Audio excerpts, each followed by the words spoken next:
Alhamdulillahi wassalatu wassalamu ala man la nabiyya ba'dah. Rabbi shrah li sadri wa yassir li amri wahlul 'uqdatan min lisani yafqahu qawli. Vetëm Allahun subhanahu wa ta'ala falenderojmë dhe vetëm prej tij falje, ndihmë, udhëzim kërkojmë.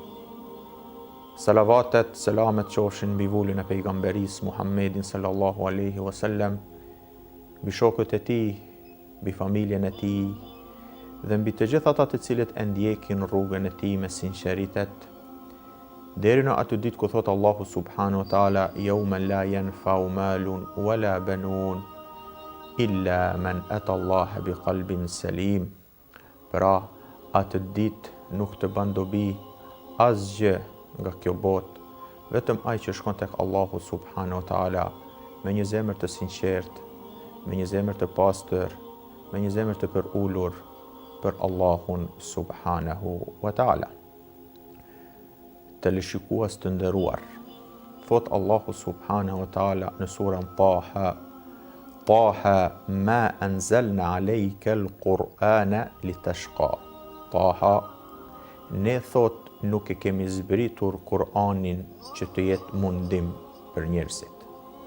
Pra, Kur'ani të nderuar vëllezër, pa marrë parasysh dispozita që kanë ardhur nëpërmjet Kur'anit apo nëpërmjet haditheve profetike, nuk kanë ardhur që neve të na mundojnë, që të jenë vështirësi për neve. Mirë po, kuptohet që kanë ardhur të jenë lehtësim për neve. Dhe kjo gjë duhet mi shoqëru njeriu në vazhdimisht, se Kur'ani, ligjet, dispozita që kanë zbrit, nuk kanë zbrit që ta mundojnë njeriu, që të vuajnë njeriu dhe kështu me radhë. Dhe kjo gjë duhet me qenë e mbjellur në brendsinë tonë, dhe kjo gjë duhet neve me na shoqëru gjithë jetën. Momentin që e kemi të shoqëruar këtë gjë gjithë jetën, kjo na jep të kuptojnë, të nderuar teleshikues, se Allahu subhanahu wa ta'ala desht për njerin më të mire. Dhe çdo herë duhet mi përkujtu njeriu këto gjëra. Jo rastisht pra Allahu subhanahu wa ta'ala shumë herë në Kur'an thot: "Wa dhakkir", përkujto, "wa la'allahum yatadhakkarun", të përkujtojnë e kështu me radhë, që tregojnë për dobinë e përkujtimit. Pra njeriu çdo herë nuk mjafton vetëm i ditë në mënyrë teorike, edhe me pas informacion se Kur'ani dhe hadithet e pejgamberit sallallahu alaihi wasallam nuk kanë zbrit që të vuan njerëzimi, pra çdo herë duhet njeriu mi përsërit këtë edhe mi mbjell brenda se kjo është në dobinë e tij. Sa i përket adhurimit të nderuar teleshikues, kemi në vija të trasha, kemi dy lloj adhurimesh. Pastaj këto dy lloj adhurimesh ndahen në kategori çdo njëra varësisht prej tjetrës. Në vija të trasha, pra, adhurimi është në dy lloje. Adhurim, pra, ku thot al-ubudiyatul ittirar wal khudu' lillah, robërimi apo adhurimi i detyrueshëm. Dhe këto pra bashkohen si muslimani si jo muslimani, si çështja lindjes, vdekjes, sëmundjes e kështu me radhë, këtu njeriu nuk ka zgjedhje. Dhe kemi ubudiyatul ikhtiyar, pra adhurimi që njeriu ja bën Zotit të vet me vetë dëshirë. Pra, një adhurim i domosdoshëm dhe një adhurim që bëhet me vetë dëshirë. Për këtë thot Imam Shatibiu, një nga dietarët, mendimtarët e mëdhenj të Islamit, në librin e tij El Muwafaqat, ky libër është që ka folur për qëllimet e ligjit islam, thot: El maqsidu shar'i, thot, min wad'i sharia bi ikhraj al mukallif an da'iyati hawahu hatta yakuna abdan lillahi ikhtiyaran kama huwa abdun lillahi ittiraran. Shumë fjalë domethënë se të nderuar. Thot qëllimi i shariatit në vendosjen e ligjeve është të nxjerrë njeriu, mu dhe ty dhe çdo njeri, i cili është ngarkuar me përgjegjësi nga ndjekja e epshit të tij dhe dëshirave të tij, derisa ai të bëhet robi i Allahut me zgjedhje. Pra, hatta yakun abdan lillahi ikhtiyaran, të bëhet robi i Allahut me zgjedhje, ashtu siç është robi i Allahut me detyrim. Pra fjalë shumë domethënëse, që njeriu nuk mund të gjejë qetësi shpirtërore derisa nuk i bashkon mes dy adhurimeve. pra të detyrueshmen dhe atë e cila është me vetëdëshirë. Ky është rregulli i parë. Pra ne jemi rob të Allahut subhanahu wa taala, një pjesë, një 70% ndoshta jemi me mënyrë të detyrueshme dhe të gjithë njerëzit, të gjithë krijesat. Pastaj Allahu subhanahu wa taala na la edhe një përqindje të ne të zgjedhim a duam të jemi rob të Allahut me vetëdëshirë që pastaj të marrim shpërblimin e merituar apo e kundërta. Njeriu në këtë jetë të nderuar teleshikues, vëllezër dhe motra, ka nevoja nga më të ndryshmet. Ka nevoja fizike, siç është ngrënia, pirja, ushqimi, siç janë medikamentet dhe ilaçet kur njeriu është i symur dhe ashtu. Pra ka nevoja të ndryshme që me mbijetu, me met gjallë. Nevojat e trupit, pra nevojat e fizikut. Po ashtu ka nevoja të logjikës, me ditë dhe me mendu, dhe ka nevoja shpirtërore të brendshme. Dhe siç ushqehet dhe siç ka nevojë trupi të ushqehet përmes ushqimit dhe pirjes, dhe siç ka nevojë truri apo intelekti dhe logjika të ushqehet përmes njohurisë dhe dijes, ashtu ka nevojë edhe trupi të ushqehet. Dhe mënyra e vetme që të ushqehet pra shpirti është el-ghidha el-ubudiyya, pra është ushqimi i përmes adhurimit. Dhe ky lloj ushqimi të nderuar është më i rëndësishmi. Nuk ka dyshim se edhe dy të tjera që i përmendëm, pra njeriu me përgjegjës nevojave të trupit, fizikut dhe të mendjes është e nevojshme, mirë po nevoja apo ushqimi i shpirtit është më shumë i nevojshëm. Pse? Sepse shpirti vazhdon edhe pas vdekjes, ndërsa trupi ndalet me vdekje. Nëse marrim një shembull nga jeta jonë praktike, trupi fiziku i njeriut është siç është një mjet i udhëtimit. Nëse një njeri don me udhëtuar në një vend të caktuar, atëherë me një automjet vazhdon deri tek qëllimi, stacioni në të cilën personi e ka don për me arrit. Pastaj zbret nga ky mjet dhe vazhdon me gjatë. Ashtu është edhe çështja e trupit në relacion me shpirtin. Pra, trupi është një enë që e bart shpirtin varësisht në një periudhë, një interval kohor të caktuar, varësisht çdo kush prej vetëve sa e ka të caktuar të qëndrojë në këtë botë. 50, 60, 70, 80 vite, pa marrë parasysh, pastaj trupi mbeten dhe shpirti vazhdon për udhëtimin e mëtëtjeshëm. Dhe sot i ndim disa njerëz dëgjojmë duke thënë, kënaqu se një jetë është.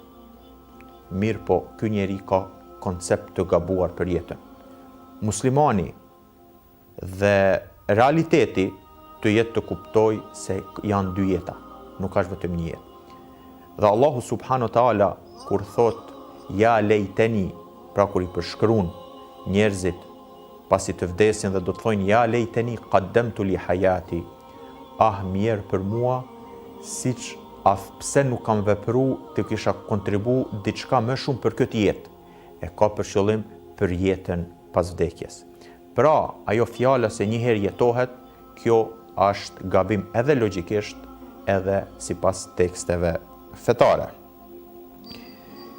Nëse e marrim po ashtu një shembull nga jeta jonë praktike, për rëndësinë e jetës tjetër ndaj kësaj, thojnë dietarët e pru një shembull dhe thojnë që nëse një njeri e ka një automjet, dhe ky automjet kujdeset, pra, do të thonë ky person kujdeset për këtë automjet, e mirëmban, e pastron, dhe kështu, do të thonë kujdeset mos të ndeshet me ndokënd edhe kështu me radhë.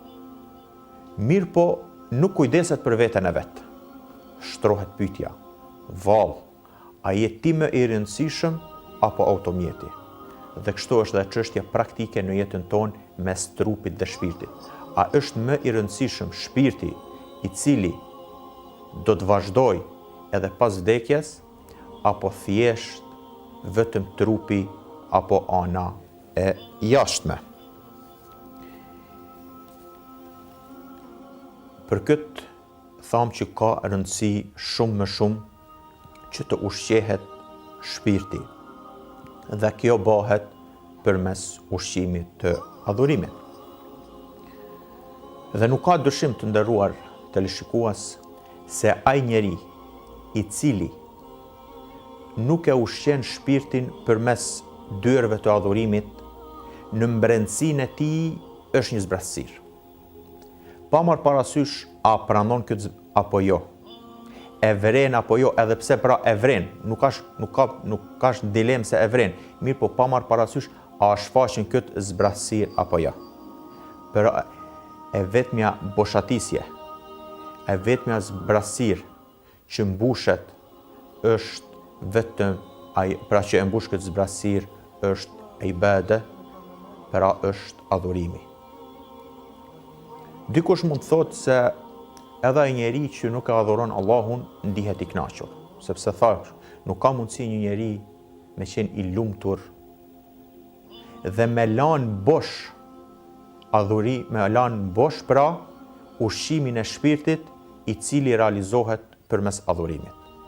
Nëse ndam këto tri nevoja, trupin, mendjen dhe shpirtin 30% pra, nuk ka mundësi njeriu me ushqy 60% milan ushqimin e shpirtit i cili realizohet përmes adhurimit dhe me thanë se unë jam i plotësuar. Asesi nuk ka mundësi. Kthehemi tek pyetja që i ndim disa njerëz duke thënë se filani ndoshta nuk e adhuron Allahun, nuk bën ibadet, nuk bën adhurim, mirë po ndihet i kënaqur. Themi ka dallim mes e ledhe o saade. Ka dallim mes kënaqësisë dhe lumturisë. Kënaqësia është një ndjenjë e përkohshme dhe e lidhur kryesisht me shqisat dhe dëshirat trupore. Ajo vjen nga përvoja të caktuara si ushqimi i shijshëm, argëtimi dhe kënaqësitë materiale.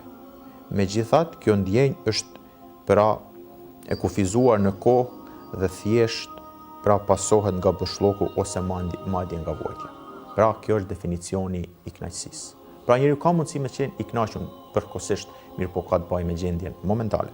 Ndërsa lumturia është një ndjenjë më e thellë dhe e qëndrueshme e cila vjen nga paqja e brendshme, përmbushja shpirtërore dhe kënaqësia me jetën. Ajo nuk varet vetëm nga kënaqësitë momentale, por nga mënyra se si njeriu jeton në harmoni me vlerat dhe qëllimet e jetës. Pra ka shumë dallim mes kënaqësisë dhe lumturisë. Tham kushtimisht, ka mundësi një njeri mundi i kënaqur nëse e bën një vepër të caktuar, pra përkohësisht, momentalisht, mirë po jo afatgjatë mundi i lumtur. Me fjalë të tjera, pra kënaqësia është e përkohshme dhe kalimtare, ndërsa lumturia është e thellë, afatgjatë dhe e përhershme. Është një ligj në ekonomi i cili emërtohet ligji i dobisë kufitare në rënje, që do të thotë është një koncept ekonomik që thotë se dobia shtesë, kënaqësia pra, ose përfitimi që një konsumator merr nga konsumimi i një njësie shtesë të një malli zvoglohet gradualisht sa më shumë që rritet konsumimi i atij malli brenda një periudhe të caktuar kohore. Është shumë interesant, unë këtë rregull ekonomik e kam gjetë praktikisht në jetën tonë në praktik tek adhurimi. Çka do të thonë ky rregull?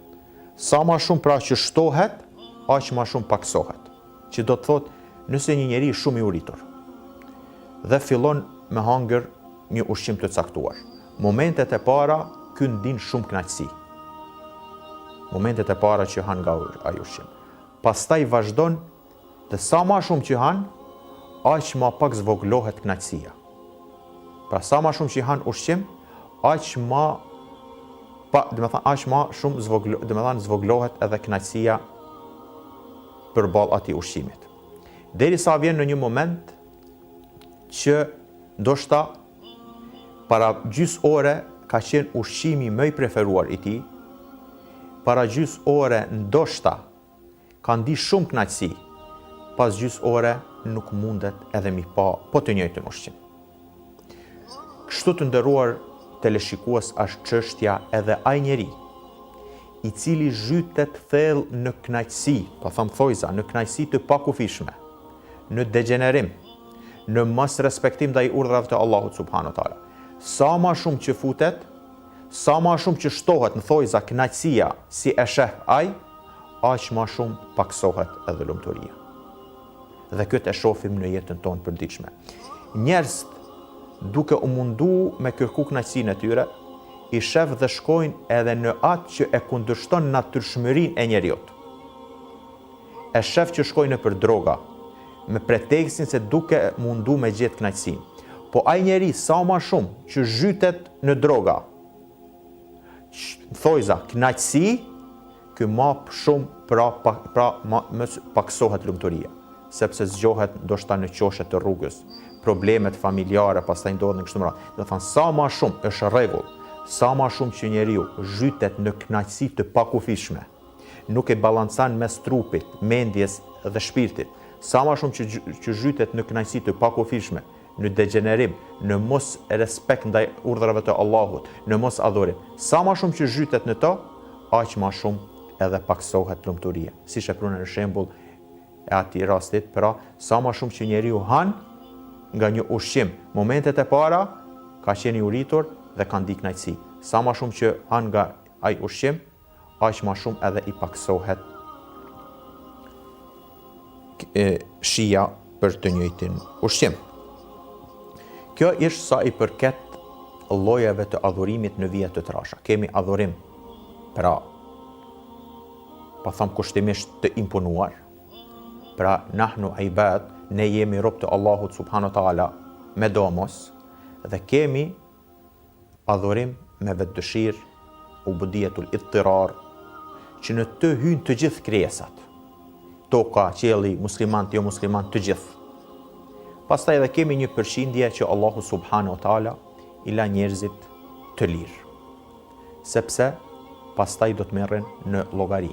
Dhe nuk ka kuptim që njeriu me qenë i imponuar në një vepër të caktuar dhe pastaj të merret në llogari. Pra të themi, krijimi i sherrit është kosto e dëshirës së lirë.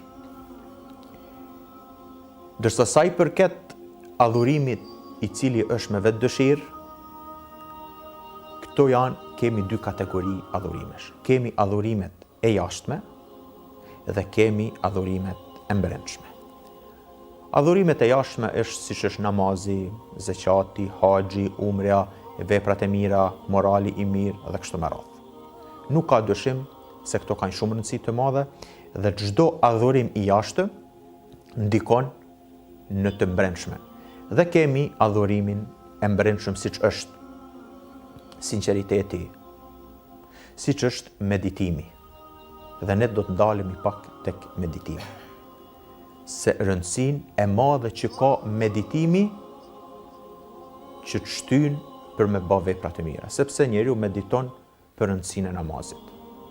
E sheh se sa rëndësi ka namazi dhe shpërblimi i atij që falet dhe dënimi i atij që nuk falet, dhe gjithë kjo është si rezultat i meditimit. Thot Allahu subhanahu wa taala për meditim, flet në shumë ajete dhe thot: Kitabun anzalnahu ilayka liyadabbaru ayati wa liyatadhakkaru ulul albab. Ne thot o Muhammed e zbrit me Kur'anin, liyadabbaru ayati, që njerëzit të meditojnë ajetet që ne i zbritëm, wa liyatadhakkaru ulul albab, dhe që pra të marrin këshilla. Pra, fillimisht objektiv kryesor i Kur'anit është që të marrim këshilla, mësime nga ajetet. Ky është objektiv kryesor. Mirë po, që të arrim deri te ky objektiv, deri te ky qëllim, që të marrim këshilla dhe mësime nga ajetet, duhet me kalu përmes derës apo përmes portës së liyadabbaru meditimit. Pra, qëllim kryesor dhe njëherë pa përsëris është që të marrim mësim dhe këshilla nga Kur'ani, nga ajetet, sepse Kur'ani ka zbrit për mësim për këshilla dhe këto këshilla ti zbatojmë në jetën tonë të përditshme. Mirë po, Allahu subhanahu wa taala e bëri që të arrim deri te këshillat dhe mësimet që na jep Kur'ani, duhet me kalu përmes një dere, përmes një porte, ajo është porta liyadabbaru, pra përmes portës së meditimit. Pra meditimi të nderuar teleshikues ka shumë rëndësi në Kur'an. Pra Allahu subhanahu wa taala i ka dhënë shumë rëndësi çështjes së meditimit në Kur'an dhe në jetën e besimtarit në përgjithësi. Po ashtu Allahu subhanahu wa taala thot: Inna fi khalqi s-samawati wal ard wa ikhtilafi al-layli wan nahar la ayatin li ulil albab alladhina yadhkuruna Allaha qiyaman wa qu'udan. Thot Allahu kur flet për meditimin, thot në krijimin e inna fi khalqi s-samawat, në krijimin e qiejve dhe të tokës, wa ikhtilafi al-layli wan nahar, dhe në ndryshimin e ditës dhe të natës, la ayatin li ulil albab, ka shenja, ka ajete për mendarët, njerëzit e urtë, alladhina yadhkuruna Allah, të cilët e përmendin Allahun qiyaman, në këmbë, qu'udan të ulur, wa ala junubin, dhe të shtrirë, wa yatafakkarun, dhe meditojnë, yatafakkaruna fi khalqi s-samawati wal ard, në krijimin e qiejve dhe të tokës. Rabbana ma khalaqta hadha batila. Gjithë këtë kozmos, o Zot, nuk e krijove kot, e krijove për një qëllim. Prej çështjeve që njeriu i ndihmon të meditoj dhe lidhet me muajin e Ramazanit është edhe itikafi. Itikafi do të thotë të izolohesh, të qëndrosh me një vend, pra rrjedh nga folja e tekafe, të mu izolu apo mu qëndru ndështë në çështjen në aspektin islam, të izolohesh dhe të qëndrosh në xhami. Dhe kjo ishte traditë e pejgamberit sallallahu alaihi wasallam derisa ishte gjallë, pastaj këtë traditë e vazhduan gratë e pejgamberit sallallahu alaihi wasallam. Pejgamberi sallallahu alaihi wasallam e praktikonte itikafin, u vetmonte, dhe kjo edhe para se filloi që të vetmohet në xhami, pejgamberi sallallahu alaihi wasallam u vetmonte në fillimet e zbritjes së shpalljes, pra në shpellën Hira. Shkonte atje pejgamberi sallallahu alaihi wasallam në shpellën Hira dhe u vetmonte. Pastaj këtë gjë e vazhdonte edhe në muajin e Ramazanit, hynte në 10 netçin apo në 10 ditëshin e fundit siç njihet në itikaf. U vet izolonte dhe u shkëpute këto 10 ditë nga jeta e kësaj bote. Nuk ka dyshim se çdo kohë i ka ato angazhimet e veta. I ka ato gjëra që e largojnë njerëzimin nga rruga e drejtë. Mirë po, argëtime, dëfrimet e kështu me radhë.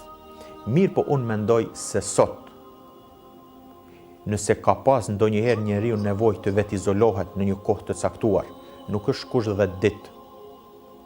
Spaku të ndalet pas çdo namazit, apo të hyjnë spaku edhe një ditë në xhami të ndalet me vetveten e vet dhe ta marr veten në llogari.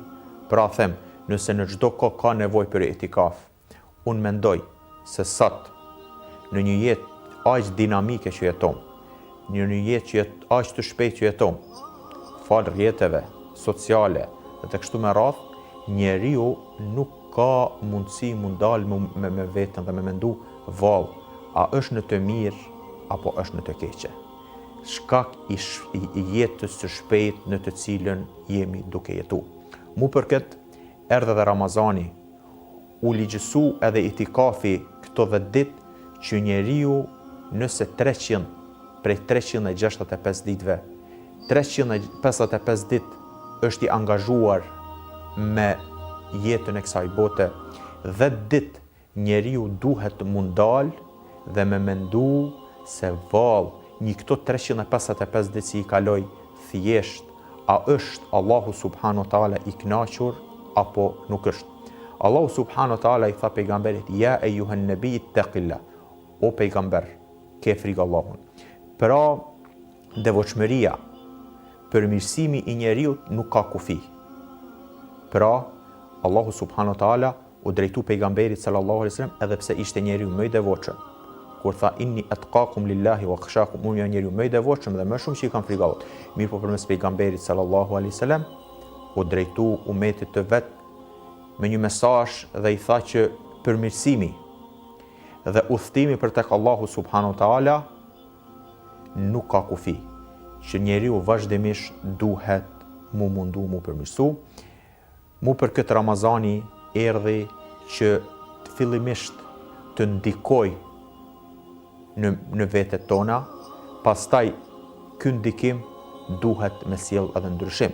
Një prej gjërave që sillet ndryshimi është edhe përmes meditimit dhe mundësia më e mirë që i mundësohet njeriu të meditoj është itikafi, që pra sepse në të bëhet një lloj izolimit i përkohshëm mes teje dhe Allahut subhanahu wa taala, dhe njeriu them edhe një herën, nëse nuk ka mundësi të izolohet vetë ditë, nëse nuk ka mundësi të izolohet qoftë edhe një ditë, thjesht të ndalet pas ndonjë vakti, pra pas ndonjë namazi dhe të nalet me veten e vet, të ndalet pas namazit të yatsis dhe ta bëj një lloj bilancit gjatë ditës, vepra që i ka bë, thjesht a kanë kënaqë Allahun subhanahu wa taala apo a kanë hidhuru.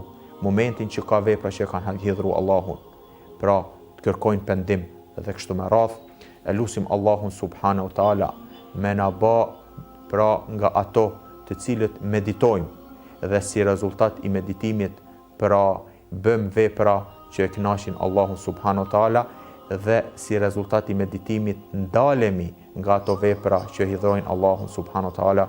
Aqulu qawli hadha astaghfirullaha li wa lakum wa lisa'iril mu'minina min kulli dhanb fastaghfiruhu innahu huwal ghafurur rahim.